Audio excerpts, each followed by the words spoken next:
کہ اب ہندوستان کے اندر سے بھی یہ آوازیں اٹھنے لگی ہیں، اور راہل گاندھی جنہوں نے بھارتی پارلیمنٹ کے اندر اس بات کا اعتراف کیا ہے کہ ہندو انتہا پسند بی جے پی سرکار نہ صرف مسلمانوں کے لیے بلکہ ہندوؤں کے لیے بہت زیادہ خطرناک ثابت ہو رہی ہے اور مشکلات بڑھاتی جا رہی ہے۔ اور دوسری جانب مختلف جو مصنفین ہیں انہوں نے اپنی اس کتاب کے اندر مختلف اپنی تصانیف میں اس چیز کا واضح طور پر ذکر کیا ہے کہ ہندو انتہا پسند ان دھماکوں میں ملوث تھے، چاہے وہ 2008 کا ہو، 7 کا ہو، 6 کا ہو، پھر اس کے بعد جو تحقیقات ہوتی رہی، پھر اس میں سانحہ پٹھان کوٹ ہے، پھر آپ کے سامنے دیگر جو واقعات ہوئے اس میں بھی ہندو انتہا پسند تنظیمیں شامل تھی۔ لیکن آج ہم بات کریں گے ہندو انتہا پسند اس خطے کو نہ صرف عدم استحکام کا شکار کرنا چاہتے ہیں، ہندوستان کے باسیوں کے لیے مشکلات پیدا کر رہے ہیں، بلکہ اس خطے میں جو دہشت گردی اور انتہا پسندی کا خواب دیکھا جا رہا ہے اسے شرمندہ تعبیر نہیں ہونے دے رہے اور مشکلات کو بڑھاتے جا رہے ہیں۔ اسی حوالے سے آج ہم بات کریں گے اور کئی اس کے پہلو ہیں جس پر ہم روشنی ڈالیں گے۔ اور اس وقت جب یہ مذاکرات کا سلسلہ جاری تھا اور اس وقت وزیر خارجہ خورشید محمود قصوری صاحب ہندوستانی رہنماؤں کے ساتھ امن مذاکرات کے لیے نیو دہلی پہنچنے والے تھے، تب یہ سانحہ سامنے آیا، اور اس کے بعد یہ جو معطل ہوئے جو مذاکراتی عمل تھا، اس سے پہلے ڈپلومیسی کا سلسلہ بھی جاری رہا، اور اٹل بہاری واجپئی اور اس کے بعد منموہن سنگھ کے ساتھ بھی ایون کے پازیٹیو ڈیولپمنٹ کے امکانات تھے۔ لیکن جب سے بی جے پی سرکار آئی ہے اور خاص طور پر بی جے پی سرکار میں جو ہندو انتہا پسند نریندر مودی جو کہ ایک فاشسٹ رجیم کو لیڈ کر رہے ہیں، ان کے ساتھ مذاکراتی عمل شروع ہی نہیں ہوا، بلکہ واضح طور پر انہوں نے راہ فرار اختیار کی، اور جب بھی ہم نے مذاکرات کے لیے کوئی بھی پیشکش کی تو انہوں نے کوئی نہ کوئی ایسا سانحہ یا کوئی نہ کوئی ایسا دھماکہ خود کروا کے اپنے لوگوں کو مروا کے، پلوامہ جیسا واقعہ بھی انہوں نے کروایا۔ اور پھر جب پٹھان کوٹ کا واقعہ ہوا تو اس میں ہماری ایک تحقیقاتی ٹیم جس کے لیے ہم نے آفر بھی کی کہ آپ ہمارے ساتھ مل کر تحقیقات کریں، تو ہمیں تحقیقات نہیں کرنے دی، اور اس کے لیے تو بڑی باتیں ہوئی کہ وہ ہماری انٹری کہاں سے ہوئی، ہماری جو تحقیقاتی ٹیم تھی پھر ان کا ایگزٹ کہاں سے ہوا، نہ انہیں شواہد تک پہنچایا گیا، نہ ان کے سامنے تفصیلات رکھی گئی۔ ان معاملات پر آج ہم بات کریں گے، کیونکہ آج کا دن بڑا ایک المناک واقعہ رونما ہوا تھا، اور ہم ہر سال اس دن کو ایک بہت ہی افسوسناک دن کے تحت اس دن میں ہم اس پہ بات کرتے ہیں، ڈسکس کرتے ہیں، مختلف ٹاک شوز اس پر ہوتے ہیں۔ ہم مہمانوں کا تعارف کرواتے چلیں آپ سے۔ آج جو ہمارے اسٹوڈیو میں موجود ہیں متین حیدر صاحب، سینئر تجزیہ کار ہیں، سینئر صحافی ہیں، بہت شکریہ آپ کا متین حیدر صاحب۔ اور لاہور اسٹوڈیو سے ہمیں جوائن کریں گے مہندر پال سنگھ صاحب، آپ پارلیمانی سیکرٹری ہیں اور آپ کا تعلق پاکستان تحریک انصاف سے ہے۔ مہندر پال جی بہت شکریہ آپ کا۔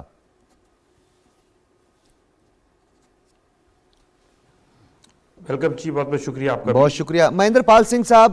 جہاں ہندو انتہا پسندوں نے مسلمانوں کا جینا اجیرن کر دیا ہے، مشکلات بڑھا دی ہیں، وہیں پہ کرسچن برادری کے ساتھ جو مظالم ڈھائے جا رہے ہیں، اقلیتوں کے ساتھ جو ناروا سلوک ہے، اور جس طریقے سے جو آر ایس ایس کے، بجرنگ دل کے، شیو سینا کے جو غنڈے ہیں وہ دندناتے پھرتے ہیں اور قتل و غارت کا بازار گرم کیا ہوا ہے، ہماری سکھ برادری کے ساتھ جو کچھ ہوا گولڈن ٹیمپل سے لے کر اب تک جو واقعات رونما ہوئے ہمارے لیے بھی بہت افسوسناک ہے۔ سب سے پہلے یہ بتائیے گا کہ اس واقعے پہ جو کہ سانحہ سمجھوتا تھا، جو کہ ایک پاکستان اور ہندوستان کے درمیان چلنے والی بین الاقوامی ایک سمجھوتا ایکسپریس تھی، جس میں ہماری کوشش یہ تھی کہ ہمارے درمیان ایک اچھی انڈرسٹینڈنگ ہو، ہمارے درمیان ایک دوسرے کے جو رشتہ دار ہیں، تعلق والے ہیں، وہ ایک دوسرے سے ملیں تاکہ ہم ایک اچھے ہمسائے کے تحت یہاں زندگی گزار سکیں۔ لیکن ایسا نہیں ہوا۔ کیا لگتا ہے آپ کو کہ اس کے پیچھے کون سے عوامل کار فرمائے اور وہ ہندوستان کو مزید کتنا نقصان پہنچا سکتے ہیں؟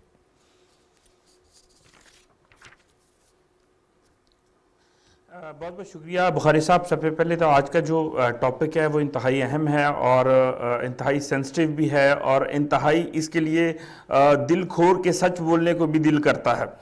تو سیدھی سی بات ہے کہ یہ جو اس سانحہ کے پیچھے جو عوامل تھے وہ ساری دنیا جانتی ہے، لیکن وہ ساری دنیا نے بلی کی طرح آنکھیں، جس طرح سے بلی سے کبوتر آنکھیں بند کرتا ہے اسی طرح سے آنکھیں بند کی ہوئی ہیں۔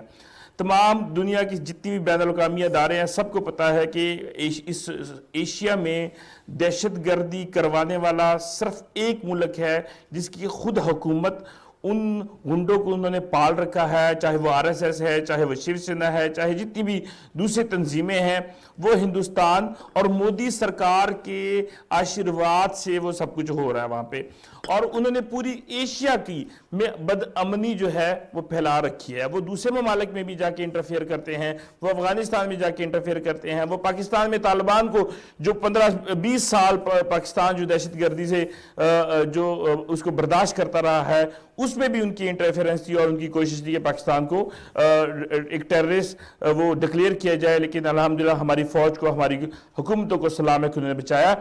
میں سمجھتا ہوں کہ وہ جو سانحہ ہوا وہ کبھی بھی کوئی بھی موقع ایسا آتا ہے، جیسے آپ نے بتایا کہ خورشید قصوری صاحب اس وقت کے جو وزیر خارجہ تھے وہ امن مذاکرات کے لیے دلی جا رہے تھے، آپ دیکھ لیں کوئی ایسا موقع، کرتارپور کوریڈور کھل رہا تھا، کیا کیا نہیں کیا ہے ہندوستان نے، کیا کیا کوشش نہیں کی کہ کرتارپور کوریڈور نہ کھلے۔ اور یہ سمجھوتا ایکسپریس کے ذریعے بھی وہاں سے جب لوگ پاکستان آتے تھے اور وہ دیکھتے تھے کہ پاکستان کے بارے میں ہندوستانی جو گودی میڈیا ہے وہ کیا کیا کہتا ہے، اور جب پاکستان آتے ہیں، پاکستان میں ان کو کیا پیار ملتا ہے، کیا محبت ملتی ہے، تو ان سے وہ برداشت ہی نہیں تھا۔ یہاں سے جب لوگ جاتے تھے اور یہاں کی پاکستان کی باتیں بتاتے تھے تو وہ بھی ان سے برداشت نہیں تھا۔ دوسرا، ایک مسلمان ہندوستان کے اندر سب سے بڑا گناہ جو ہے وہ یہی ہے کہ آپ ہندو نہیں ہیں۔ اگر آپ ہندو نہیں ہیں اور بڑی ذات کے نہیں ہیں تو یہ سب سے بڑا گناہ ہے آپ کے لیے۔ یہ سب سے بڑی جو ایک میں سمجھتا ہوں کہ آپ کے لیے سب سے بڑی بدقسمتی آپ کی یہی ہوتی ہے کہ اگر آپ سکھ گھرانے میں پیدا ہو گئے ہیں یا مسلمان گھرانے میں پیدا ہو گئے ہیں یا مسیحی گھرانے میں پیدا ہو گئے ہیں تو اس سے بڑی زیادتی کبھی بھی کوئی نہیں ہے۔ آپ بتا رہے ہیں 84 کی بات، ہم 15 اگست 47 سے لے کے اب تک جو ہے سکھ کمیونٹی جو ہے وہ ہم مشکلات کو فیس کر رہے ہیں، ہم برداشت کر رہے ہیں ظلم کو، ان کے ہماری نسل کشی کی جا رہی ہے وہاں پہ۔ یہ ٹرین کا حادثہ نہیں، آپ بتا رہے ہیں کہ 84 سے لے کے گولڈن ٹیمپل کے سانحے سے لے کے اب تک، میں آپ کو بتاتا ہوں 15 اگست 1947 سے لے کے 18 فروری 2022 تک یہ ظلم لگاتار ہو رہا ہے۔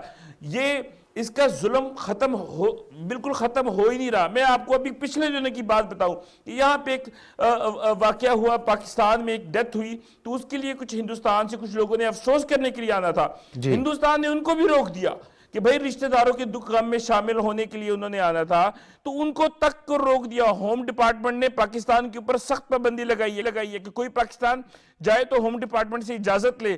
اصل وجہ اجازت لینا نہیں، ان کو دیکھنا ہے کہ وہ کیوں جا رہے ہیں، اور ان کو مطلب صرف اتنی سختی اور اتنی ظلم جو سکھ مذہب کے اوپر، جو مسلمانوں کے اوپر، پچھلے دنوں وہ ایک بچی، مسکان بچی کے ساتھ ہندوستان کے انہی ہنڈوں نے کیا کیا، پوری دنیا، اور میں اس بچی کو سلام پیش کرتا ہوں کہ اس نے ان کے سامنے گھٹنے نہیں ٹیکے، وہ اللہ اکبر کے نعرے لگاتے ہوئے وہ چلی، اور اس نے پوری دنیا کو بتایا کہ ہندوستان میں یہ جو گنڈے ہیں یہ کیا کر رہے ہیں، اور اس کے علاوہ اور اس نے بتایا کہ ہم اس کے باوجود بھی فیس کر رہے ہیں۔ اور میں اس بچی کو سلام پیش کرتا ہوں کہ اس نے پوری ہندوستان کے مسلمانوں کی، پوری ہندوستان کی سکھوں کی آنکھیں کھولی ہیں کہ ہمیں ہر صورت ان مظالم کے ساتھ لڑنا ہے، اور لڑ کے ہم نے اپنے آپ کو ثابت کرنا ہے، منوانا ہے کہ ہم آپ کے غلام نہیں ہیں۔ اور یہ ثابت کیا کہ جو دو قومی نظریہ قائد اعظم محمد علی جناح نے پیش کیا تھا وہ آج بالکل صحیح ثابت ہو رہا ہے۔ بالکل وہ دو قومی نظریہ قائد اعظم محمد علی جناح کی میں اس سوچ کو سلام پیش کرتا ہوں جو انہوں نے آج سے 75 سال پہلے وہ جو قومی نظریہ جو ہے وہ پیش کیا، میں اس چیز کو سلام پیش کرتا ہوں۔ لیکن حالات یہ ہیں کہ ہندوستان کے اوپر پوری دنیا کو، میں پاکستان کی گورنمنٹ کو، میں عمران خان صاحب کو بھی خراج تحسین پیش کرتا ہوں، میں شاہ محمود قریشی صاحب کو بھی خراج تحسین پیش کرتا ہوں کہ جس طریقے سے انہوں نے پوری دنیا میں ہندوستان کی مظالم کی آواز کو کیا، اور کشمیری بہن بھائیوں کی میں ان کو خراج تحسین پیش کرتا ہوں کہ وہ ان کے آگے جھکے نہیں ہیں، وہ ان کے آگے ڈٹے ہیں، اور پوری دنیا کو سامنے انہوں نے یہ ثابت کیا، بتایا کہ ہم جو ہے ہندوستان کے ظلم کو برداشت نہیں کریں گے، بلکہ ان کو ایکسپوز کیا۔ ٹھیک ہے مہندر پال سنگھ صاحب، آپ نے بڑے اچھے اس میں پوائنٹس اور نکات جو ہے اس پہ بات کی ہے، اور خاص طور پہ متین حیدر صاحب، ایک تو یہ مسکان بچی جس نے جی پورے ہندوستان میں تہلکہ مچا دیا اور اس بلکہ نے پوری حق کے لیے جو پوری پرچم دنیا بلند میں، کیا، جی پوری بالکل، دنیا میں خاص طور پر اس نے حق کے لیے جو پرچم بلند کیا، جو علم انہوں نے بلند کیا. اس سے پہلے آپ کو یاد ہوگا ایک بچی تھی جو کلائمیٹ چینج ایکٹیوسٹ تھی، جی جس کو گرفتار کر لیا گیا تھا. اس نے ایک ٹویٹ کی تھی، پھر اس کو ری ٹویٹس ہو گئی کچھ. جی اور پھر ایک اور واقعہ اسی طرح آپ کو یاد ہوگا جب ایک انسپیکٹر جنرل نیو دہلی جو کہ ایک ڈرگز کی تحقیقات کر رہے تھے، کوکین کی، جو کہ نریندر مودی کا بزنس ہے، تو جب وہ بالکل، وہاں پہنچے بہت تو وہاں بھارتی خفیہ اداروں کا بزنس ہے. خفیہ اداروں کا بھی بزنس ہے، انہیں مار دیا گیا. جی وہ تحقیقات کر رہے تھے اور تحقیقات میں یہ چیز شواہد سامنے آ گئی تھی کہ یہ چند گرام نہیں بلکہ چند کلو نہیں بلکہ یہ بہت کلو جو ہے یہ اس کا بزنس ہو رہا ہے، اور سینکڑوں کلو کے سینکڑوں حساب، کلو کا جی حساب سے ہو رہا ہے. اور اب یہ دنیا، جب نعرہ تکبیر اللہ اکبر کی ہم بات کرتے ہیں تو ہم بات کرتے ہیں جہاد کی بات کرتے ہیں، اپنی ماؤں بہنوں کی عزت اور آبرو کی حفاظت کرنے حفاظت کے کی لیے ہم یہ بات، نعرہ بالکل استعمال اس کرتے ہیں. لیکن جے شری رام کا نام لے کر جب مسلمانوں کو، سکھوں کو، کرسچنز کو، دلتس کو، شودرز کو، ان سب کو جب قتل کر دیا جاتا ہے تو اس میں دنیا انتہا پسندی اور دہشت گردی کو بھول جاتی ہے، جبکہ ہمارے نعرے کو جو کہ اپنی حفاظت کے لیے کیا جاتا ہے، اپنے سیلف ڈیفنس میں کیا جاتا ہے، وہ دہشت گردی کی ٹوکری اور میں ڈال دیتے اللہ ہیں. کی عزت اور خوشنودی کا یہ نعرہ ہے، اس کی کو یہ تو بیان جے کرتے شری ہوئے. رام جو ہے اس اور کے جب بعد نعرہ قتل کرنا جو ہے وہ جائز ہے. یہ دیکھیے یہی تو ان کے ڈبل سٹینڈرڈز ہیں. اور چونکہ آج اب سمجھوتا ایکسپریس کی اینیورسری کے اوپر یہ پروگرام کر رہے ہیں، یہ بہت ہی جسے کہتے ہیں انتہائی گہری سازش. اور اس میں دیکھیں اس میں بہت سارے واقعات آپس میں جڑے ہوئے ہیں. کس طرح تحقیقات کی گئی، National Intelligence Agency of India اس نے پوری ایک چارج شیٹ جاری کی، اور اس چارج شیٹ میں بتایا گیا کہ سوامی اسیمانند جو ہے، جو مین اس کا ماسٹر مائنڈ ہے، اس نے 2014 میں کاروان میگزین کو انٹرویو دیتے ہوئے اس نے اس وقت انکشاف کیا، اور یہ اس کا انٹرویو 2014 میں آیا، جس میں اس نے کہا کہ آر ایس ایس نے نہ صرف یہ دھماکہ کیا بلکہ پورے ہندوستان میں خوفناک ترین قتل عام اور بم دھماکے آر ایس ایس کی پلاننگ سے چلتے تھے، جس میں پٹھان کوٹ، پلوامہ، ممبئی حملہ، حیدرآباد مکہ مسجد کا جو واقعہ اس میں ہوا. جو اہم چیز ہے جس کے لیے آپ یہ پروگرام کر رہے ہیں، اور یہ دیکھنے والے چونکہ اس ٹیلی ویژن کو وہ لوگ بھی دیکھ رہے ہیں جہاں پہ کیبل نہیں ہے، ان تمام تر چیزوں کا مقصد پاکستان اور مسلمانوں کو بلیم کرنا ہے، ان کے اوپر الزام ڈالنا ہے. پوری پلاننگ کی جاتی تھی، فالس فلیگ آپریشنز یہ سارے. اور فالس فلیگ آپریشن یہ ہوتا ہے کہ ایکچول کریکٹرز کچھ ہوتے ہیں، دھوکہ، ڈسیپشن، اور کسی کے اوپر جو ایکچول پلیئرز ہوتے ہیں کچھ ہوتے ہیں. تو یہ تمام تر جو ایکٹیویٹیز کی گئی، اس کا مقصد ہندوستان کے اندر مسلمانوں کو مورد الزام ٹھہرانا اور پاکستان پر دہشت گردی کے بے سروپا الزامات لگانے. بالکل ٹھیک ہے. بریگیڈیئر ریٹائرڈ حارث نواز صاحب بھی ہمارے ساتھ موجود ہیں. ہم نے بڑے اہم ایک اور موضوع کی جانب بھی بڑھنا ہے. بریگیڈیئر صاحب سے ان کا نقطہ نظر جانتے ہیں. بریگیڈیئر صاحب بہت شکریہ آپ کا. جی بہت شکریہ. بہت شکریہ. بریگیڈیئر صاحب 18 فروری 2007 کو ایک المناک واقعہ رونما ہوا جس کی اینیورسری بھی ہے، اور پاکستان اور ہندوستان کے درمیان ایک بین الاقوامی سمجھوتا ایکسپریس جس میں 68 افراد لقمہ اجل بنے. 2 دھماکے ہوئے، ان دھماکوں میں 68 افراد جاں باک ہوئے، زیادہ تر اس میں پاکستانی تھے. تحقیقات NIA کرتی ہے تو اس میں RSS سے تعلق رکھنے والے 4 افراد کو گرفتار کیا جاتا ہے. پھر اس کے بعد ایک خصوصی عدالت ان کو چھوڑ دیتی ہے. آج وہ دندناتے پھرتے ہیں. لوائقین اس وقت بھی اور متاثرین انصاف کے منتظر ہیں.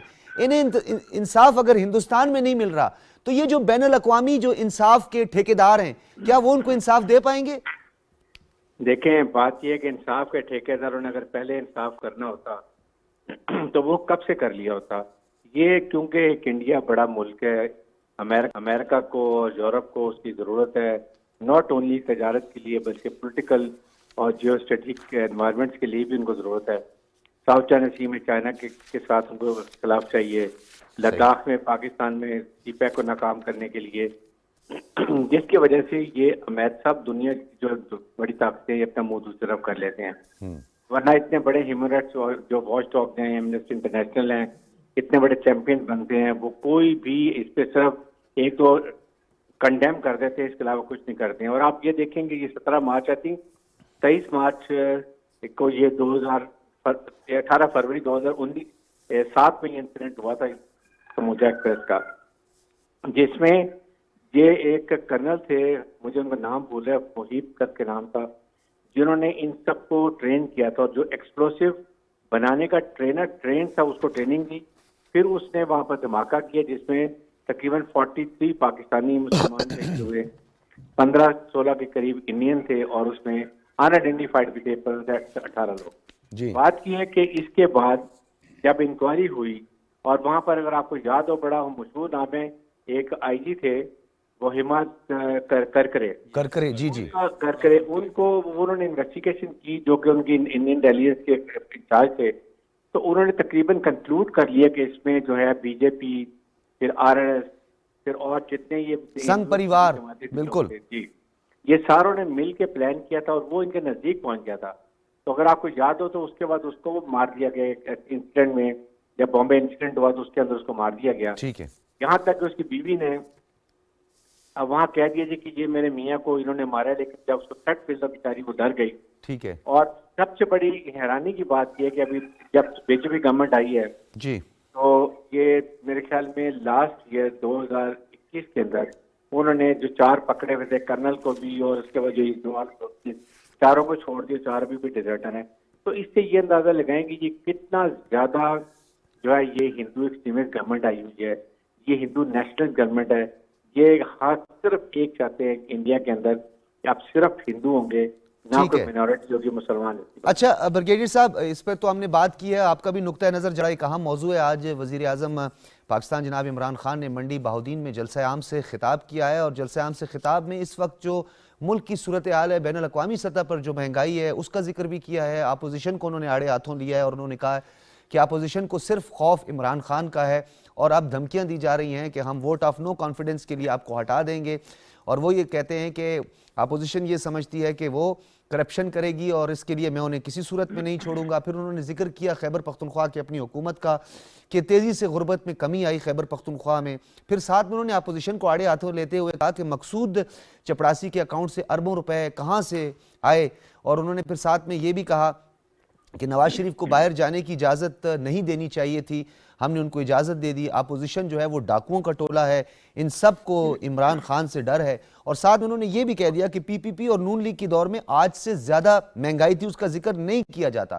اور ساتھ میں انہوں نے کہا جو امپورٹ کی جاتی ہیں اشیاء، اس میں ان کی قیمت جو ہے وہ دگنی ہوئی ہے.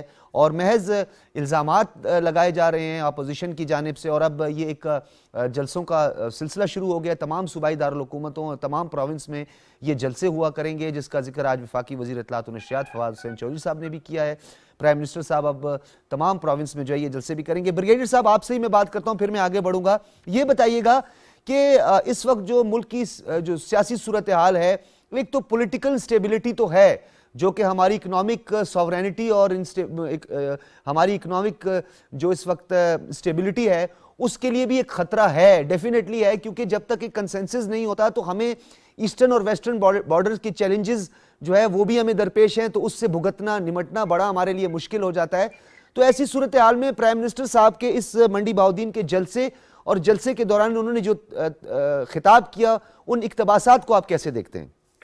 دیکھیں، ایک تو بڑی کلیئر بات ہے ڈاکٹر صاحب کہ اس وقت جو ہے یہ تمام پی ڈی ایم یہ سارا مافیا اکٹھا ہوا ہے، اور یہ صرف پریشر ٹیکٹر اس لیے کر رہے ہیں کہ شہباز شریف کا کیس رمضان شوگر مل کا بہت جلد ابھی اس کی پردہ جرمائد ہونے والی ہے، اور یہ 2+2 کا شرٹ کیس ہے، جس کی وجہ سے یہ چاہ رہے ہیں کہ کسی طریقے سے بھی ہم اپنے کو پریشر ڈال کے اور عمران خان ہمارے پریشر میں آ جائے اور یہ ہمیں تھوڑی ریلیف دے دے.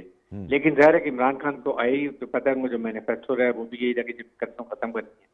اور ساتھ بھی اگر آپ دیکھیں گے مریم نواز کا بھی کل ڈیٹ تھی، آپ 4 ہفتے کا ٹائم ہے، اس کے بعد ان کا بھی بڑا کلیئر اوپن کیا جائے، یہ اس میں کافی پھنس جائیں گی. بات یہ ہے کہ اس وقت پی ڈی ایم کی تحریک میں کوئی جان اس لیے نہیں ہے کہ جب ایک تحریک دم توڑ جاتی ہے دوبارہ وہ تحریک کبھی نہیں ہوتی ہے. پھر پیپلز پارٹی، یہ دونوں رائفل گروپس ہیں، پیپلز پارٹی ابھی الیکشن نہیں چاہتی ہے، اس لیے بھی وہ بیٹھے ہوئے ہیں. اور ابھی پرائم منسٹر پاکستان کو اور حکومت کو صرف ایک بات کرنی ہے، کسی طریقے سے بھی جو باہر سے امپورٹڈ چیزیں وی آل انڈرسٹینڈ کہ وہ مہنگائی ہوگی، وہ اوور ورلڈ میں انفلیشن ہوئی ہے، لیکن جو ملک میں پروڈیوس چیزیں ہوتی ہیں اس کو ضرور کموڈٹی آئٹم، ویجیٹیبل، سبزیاں، دال، یہ چیزیں ہمیں سستی کرنی ہے تاکہ عوام کو ریلیف مل سکے. ٹھیک ہے. ساتھ ہی ساتھ ضروری بات یہ ہے کہ جلسے جو ہوتے ہیں نا یہ اپوزیشن کرتی ہے، حکومت ڈیلیور کرتی، کام کر کے دکھاتی ہے. اس پہ ہماری حکومت کا یہ آپ کا بریگیڈیئر صاحب ایک بڑا اہم نکتہ ہے، اور میں چاہوں گا کہ مہندر پال سنگھ صاحب پارلیمانی سیکرٹری بھی ہیں چار کے، اور پنجاب سے آپ کا تعلق بھی ہے. مہندر پال سنگھ صاحب، بہت اچھی بات ہے، پرائم منسٹر صاحب بالکل ٹھیک کہہ رہے ہیں کہ ایک خوف تو ڈیفینیٹلی حکومت سے ہے، اور جوں انصاف کا بول بالا ہو رہا ہے، سپرمیسی ہو رہی ہے لا کی، جسٹس کی جب بات ہوتی ہے، تو ڈیفینیٹلی جو اس میں مجرم یا ملزم ہیں وہ ان کے لیے پریشانی تو ڈیفینیٹلی بنتی ہے، یہ بات بالکل ٹھیک ہے. لیکن آپ نہیں سمجھتے کہ جس طریقے سے بریگیڈیئر صاحب نے بھی کہا کہ اشیاء خورد و نوش کی بات کریں، ہم ویسے اوورآل اگر ہم ایکسچینج ریٹ کی بات کریں، پیٹرول کی پرائسز کی بات کریں، ایک عام آدمی جو اس وقت خطۂ غربت کے نیچے زندگی گزار رہا ہے، اس کے لیے یہ چیزیں زیادہ میٹر کرتی ہیں، اشیاء خورد و نوش زیادہ میٹر کرتی ہیں. انفلیشن جو رولر انفلیشن ہے وہ تو ہماری بہت تجاوز کر چکی ہے، ویسے انفلیشن بھی بہت زیادہ ہے. پرائم منسٹر صاحب نے کہہ بھی دیا کہ امپورٹ کی وجہ سے یہ سب کچھ ہو رہا ہے. تو ایک عام آدمی کو مطمئن کرنے کے لیے کیا یہ سب کافی ہے؟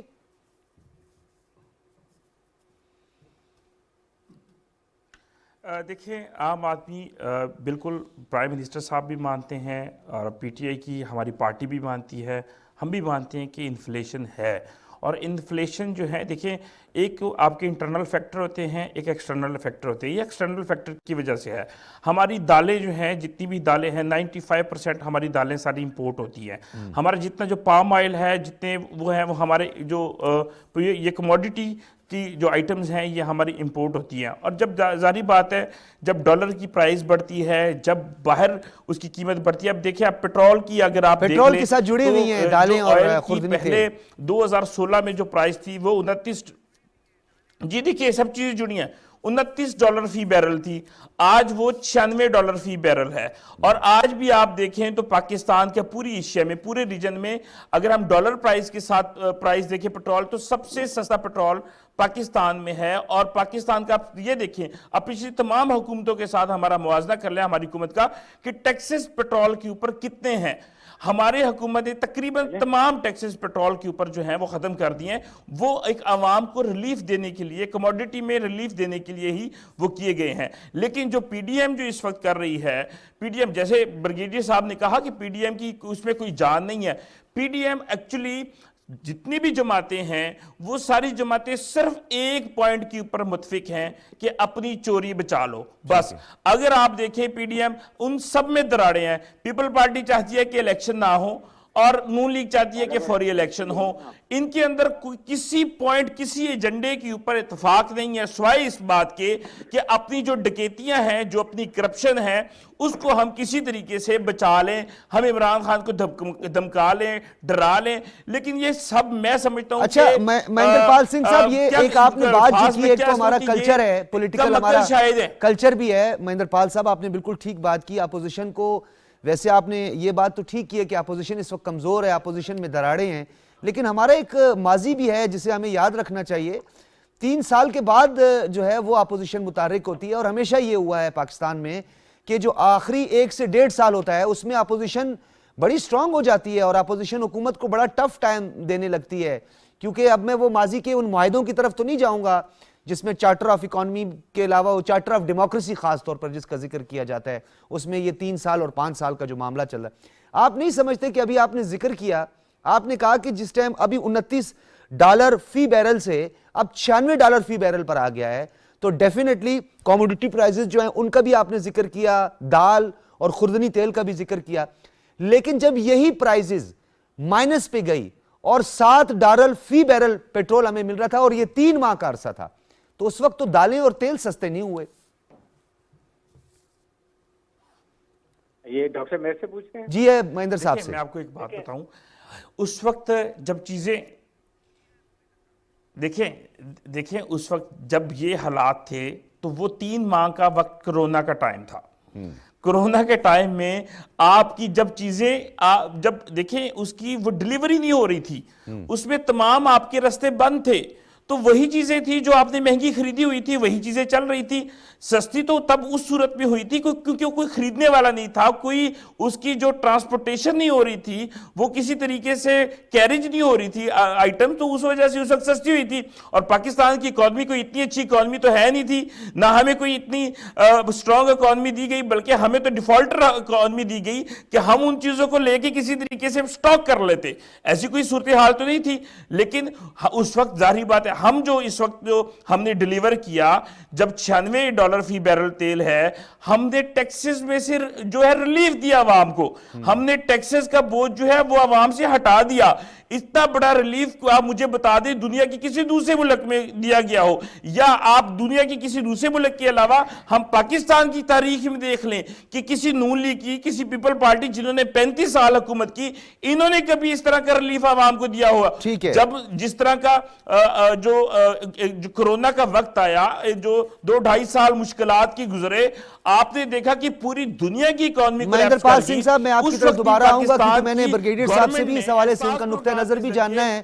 اور یہ مہنگائی ڈیفینیٹلی صرف پاکستان میں نہیں آئی، بلکہ ہمیں تھوڑا موازنہ کرنا بھی چاہیے اور ضروری بھی ہے. بنگلہ دیش کے ساتھ، ہندوستان کے ساتھ، نیپال، بھوٹان، سری لنکا کے ساتھ بھی ہم چلے موازنہ اپنا کر لیتے ہیں. تو انفلیشن پاکستان میں بہت زیادہ ہے اور یہ حکومت اس چیز کا اعتراف بھی کرتے ہیں اور اس کی ملٹیپل ریزن کا بھی وہ بار بار ذکر کرتے ہیں. متین حیدر صاحب، انفلیشن ہے، ایک عام آدمی کی مشکلات ہیں جن کا آج پرائم منسٹر صاحب نے بھی ذکر کیا. ساتھ میں انہوں نے ایک بات اور بڑی اہم کی ہے آج اپنی گفتگو میں، انہوں نے کہا نواز شریف کو باہر جانے کی اجازت نہیں دینی چاہیے تھی. متین حیدر صاحب جی دیکھیے، نواز شریف کو باہر جانے کی اجازت نہیں دینی چاہیے تھی، لیکن یہ اجازت گورنمنٹ کے اندر سے ہی آئی اور اس کا انکشاف ہو چکا. اور یہ جو پی ڈی ایم اور یہ جو عدم اعتماد کی تحریکیں آ رہی ہیں، یہ پاکستان تحریک انصاف کے لیے ایک اپرچونٹی ہے کہ وہ اپنی پارٹی کے اندر ری آرگنائز کریں، اپنے جو within their party leaders ہیں، اسمبلی کے ارکان ہیں، ان کے جو تحفظات ہیں ان کے تحفظات دور کریں ڈیولپمنٹ پروگرامز. اور یہ آج وزیراعظم کا منڈی بہاؤالدین کا جو وزٹ ہے، جسے کہتے ہیں کہ عوامی رابطہ مہم کا سلسلہ ہے، یہ اسی لیے کہ یہ وہی پریشر ہے. تو میں سمجھتا ہوں کہ یہ تو بریگیڈیئر صاحب کے نقطے کو آپ کیسے دیکھتے ہیں کہ اپوزیشن جو ہے ان کو زیادہ جلسے وہ کرتی ہیں، حکومتیں جو ہے وہ ڈیلیور کرتی ہیں؟ جی، لیکن یہ کہ حکومتیں ڈیلیور کرتی ہیں، لیکن حکومتیں اگر جلسہ نہ کریں تو اپوزیشن کا پروپیگنڈے کو کاؤنٹر کون کرے گا؟ حکومت کی جو اچھی چیزیں وزراء کریں گے، دیکھیے، جو بھی پارٹی پاور میں آتی ہے، جب بھی اس وقت تحریک انصاف کی حکومت ہے، لیکن وزراء بھی آپ کی بات صحیح ہے، لیکن جب وزیراعظم خود ایک جلسے میں جاتے ہیں اور حکومت کی کامیابی کی سٹوری بتاتے ہیں، سکسس سٹوریز بتاتے ہیں، اچھی چیزیں بتاتے ہیں، تو وہ جسے کہتے ہیں سینگ از بلیونگ، جب وہ دیکھتے ہیں کہ ملک کا وزیراعظم آ کے خطاب کر رہا ہے. میں سمجھتا ہوں یہ جلسہ نہ صرف منڈی بہاؤالدین میں بلکہ تمام جگہ ہونا چاہیے. تب آپ پورے ملک کے اندر آپ دیکھیں گے کہ ایک ہیلدی پولیٹیکل کمپٹیشن ہوگا. اور ایک ایسے وقت میں یہ جلسہ ہو رہا ہے جب 27 کو پاکستان پیپلز پارٹی اپنا مارچ کرنے جا رہی ہے، اور آگے مارچ میں جب جو پتہ نہیں ہے ابھی تک، جی ابھی تک اس کا پتہ نہیں ہے. لیکن میں یہ سمجھتا ہوں کہ یہ عوامی رابطہ مہم، یہ منڈی بہاؤالدین میں جانا، 2 روز قبل لاہور میں بیٹھنا، ارکان اسمبلی سے ملنا، یہ چیزیں بہت پہلے ہو جانی چاہیے تھی. دیر آئے درست آئے، وزیراعظم عوامی رابطہ مہم پہ نکلیں. پرویز خٹک صاحب کو رسپانسبلٹی سونپی ہے کہ کے پی کے میں جلسوں کا انعقاد کریں. یہ ضروری ہے، یہ ایک ڈیموکریٹک پارٹی کے لیے ضروری ہے. آپ یہ کہتے ہیں کہ صرف وزراء کا کام نہیں ہے جلسے کرنا، وہ وزیراعظم کی ٹیم ہوتے ہیں، پرائم منسٹر کے ساتھ جاتے ہیں، پرائم منسٹر ایڈریس کرتے ہیں، اپنا ویژن بتاتے ہیں ملک کے بارے میں، ترقی کے بارے میں، عوامی فلاح و بہبود کے بارے میں. تو میں سمجھتا ہوں یہ جو اپوزیشن کا پریشر ہے، کچھ ناقدین جو ہے اسے ایک پولیٹیکل آبجیکٹیو اور کچھ ناقدین اسے انتخابی تیاری کے تحت دیکھ رہے ہیں. جی بالکل، یہ انتخابی تیاری کے تحت اب اس میں چمگوئیاں بھی ہو سکتی ہیں، بہت ساری چمگوئیاں ہو سکتی ہیں. ابھی آپ نے دیکھا ڈاکٹر سجاد بخاری صاحب کے اسلام آباد سے لے کے پورے پنجاب، کے پی کے، چونکہ سندھ تو پی ٹی آئی کی اس کور میں نہیں ہے، بلوچستان، جہاں جہاں تمام ترقیاتی پروگرام تیزی سے مکمل ہو رہے ہیں، فنڈز ریلیز ہو رہے ہیں.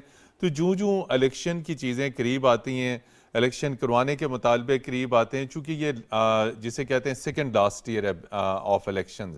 ایک سوال تو اس میں بڑا اہم ہے، پیپلز پارٹی کسی تحت بھی یہ چیز کبھی بھی وہ نہیں چاہتی، اور یہ ان کا موقف اول سے ہے. انہوں نے میثاق جمہوریت پہ جو سائن کیا تھا نواز شریف نے اور محترمہ بے نظیر بھٹو شہید نے، اس میں 5 سالہ آئینی مدت کا کہا گیا تھا کہ پوری کر دینی چاہیے، لیکن پیپلز پارٹی بتا نہیں رہی ہے کھل کر. وہ شاید میرے خیال میں خود نون لیگ کے ساتھ تھوڑا سا نہیں، نون لیگ کے ساتھ تو انہوں نے جسے کہتے ہیں ٹیمپریری ارینجمنٹ، یہی میں کہنا چاہ رہا ہوں. یہ بڑا اہم نقطہ ہے. اگر میثاق جمہوریت ہے جس میں ایک حکومت کو 5 سال پورے کرنے کا موقع دیا جانا چاہیے، آپ 5 سال بعد پی ٹی آئی کا احتساب کریں، ان سے پوچھیں کہ عوام فیصلہ کرے گی. جی عوام فیصلہ کرے گی، بالکل. عوام جسے کہتے ہیں میدانوں میں ہوگا، کنسٹیٹوئنسی میں ہوگا، پولنگ سٹیشن پہ دیکھیں گے کہ عوام کس کو ووٹ دیتی ہے. لیکن اس قسم کے اتکنڈے کے یہ اس کا اوورال امپیکٹ جو آپ کی معیشت پہ پڑتا ہے، چونکہ جب باہر بیٹھا ہوا بین الاقوامی انویسٹر پاکستان کے اشاریے دیکھتا ہے، کہتا ہے جی ایک لانگ مارچ ہو رہا ہے، آگے عدم اعتماد آ رہی ہے، آپ کی سٹاک ایکسچینج پہ اثر پڑتا ہے، یہ تمام تر چیزیں ملک ایک اکنامک ٹیک آف کی کنڈیشن میں ہو تو پھر یہ سیاسی ٹوپی ڈرامے نہیں ہونے چاہیے. ٹھیک ہے مہندر پال صاحب، یہ بتائیے گا کہ ایک پریزیڈنٹ سیٹ تو ہوا پاکستان تحریک انصاف کی جانب سے بھی مظاہروں کا اور اس کے بعد ٹیسٹ کا، اور ڈیفینیٹلی انہوں نے ایک دھرنا بھی دیا، بہت بڑا دھرنا دیا.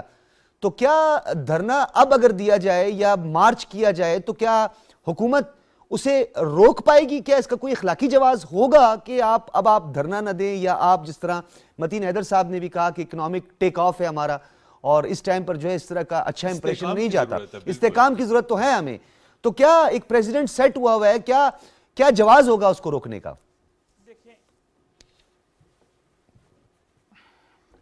دیکھیں دھرنا دینا ایک پریزیڈنٹ جو بالکل آپ جیسے کہہ رہے ہیں کہ سیٹ ہے، لیکن دونوں کے مقاصد بھی چیک کریں. اس وقت جب ہم نے پاکستان تحریک انصاف نے دھرنا دیا 126 دن کا دھرنا، اس سے پہلے ہم نے ایک ڈیمانڈ کی. ٹھیک ہے، ڈیمانڈ کی 4 حلقے کھولنے کی، کہ 4 حلقے پورے پاکستان میں سے کہ الیکشن میں دھاندلی ہوئی الیکشن میں، اور 4 حلقے کھول دیے جائیں، ان کے رزلٹس کو چیلنج کر کے ان کی شفاف جو ہے وہ انویسٹیگیشن ہو، اس کے مطابق جو ہے فیصلہ ہونا چاہیے. مہندر پال صاحب وہ 4 حلقوں کا تو پھر بعد میں رزلٹ آ گیا تھا نا. کھولنے کے لیے پہلے ہم نے دھرنا نہیں دیا. دیکھیں وہ بعد میں رزلٹ آیا نا، اگر وہ سٹارٹ میں کھول دیے جاتے ہیں ہمیں دھرنا دینے کی ضرورت ہی نہیں تھی. اب ان کا یہ لگاتار پی ڈی ایم جو ہے وہ آج سے نہیں کر رہی، وہ 2018 سے مولانا صاحب جو ہے جب کرتارپور کوریڈور کھولا جا رہا تھا، پوری دنیا کی نظریں پاکستان کے اوپر تھی، تب مولانا صاحب کیا کر رہے تھے. اس کے بعد پھر انہوں نے پی ڈی ایم بھی بنا لی، پاکستان ڈاکو موومنٹ جو ہے. مہندر پال صاحب میں چاہ رہا تھا کہ اس پر مزید بھی بات کی جائے. بریگیڈیئر صاحب آپ کی طرف آؤں. سمجھ نہیں آ رہی کہ مہندر پال صاحب میں چاہ رہا تھا کہ آپ سے بھی اس پہ مزید بات، کیونکہ ہمارے پہ وقت کی قلت کا پروڈیوسر نے مجھے کہہ دیا کہ جی وقت کم ہے آپ کے پاس اور لاسٹ ہمارے پاس منٹ ہے. بریگیڈیئر صاحب بتائیں، یہ اپوزیشن جو ہے اس وقت محض ایک پولیٹیکل آبجیکٹیو اور ایک الیکٹورل آبجیکٹیو کے تحت کام کر رہی ہے، یا آپ سمجھتے ہیں کہ اپوزیشن حکومت کو ٹف ٹائم دے سکتی ہے، اسی وجہ سے اب ایک باقاعدہ طور پر تحریک شروع ہو گئی ہے، جلسے ہوں گے، لوگوں کو اپنی کارکردگی ہے وہ بتائی جائے گی؟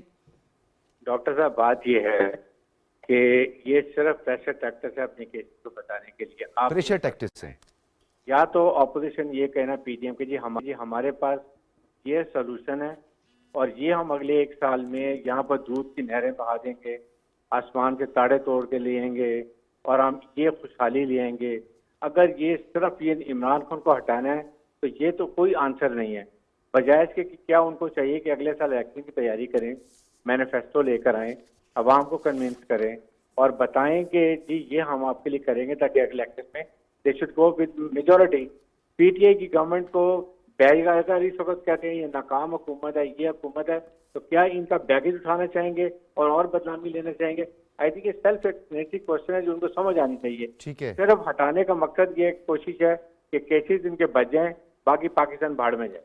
بہت شکریہ آپ کا. بریگیڈیئر ریٹائرڈ حارث نواز صاحب ہمارے ساتھ موجود تھے، مہندر سنگھ صاحب ہمارے ساتھ لاہور اسٹوڈیو سے موجود تھے، متین حیدر صاحب ہمارے ساتھ اسلام آباد اسٹوڈیو سے موجود تھے اور اپنا نقطہ نظر پیش کیا. اور ڈاکٹر رمیش کمار صاحب، ہمیں تھوڑا افسوس ضرور ہے کہ ڈاکٹر رمیش کمار صاحب نے ہم سے کمٹمنٹ کی تھی، وہ ہمارے شو میں نہیں آ پائے، ان کی کوئی مجبوری ہوگی ڈیفینیٹلی. وہ بھی آج ہمارے اس شو کا حصہ تھے اور ہماری یہ خواہش ہوگی کہ خاص طور پر جب اس طرح کے امور ہوں، معاملات ہوں، تو ایک رسپانسبل ممبر نیشنل اسمبلی کے تحت انہیں آنا چاہیے اور اپنا نقطہ نظر بھی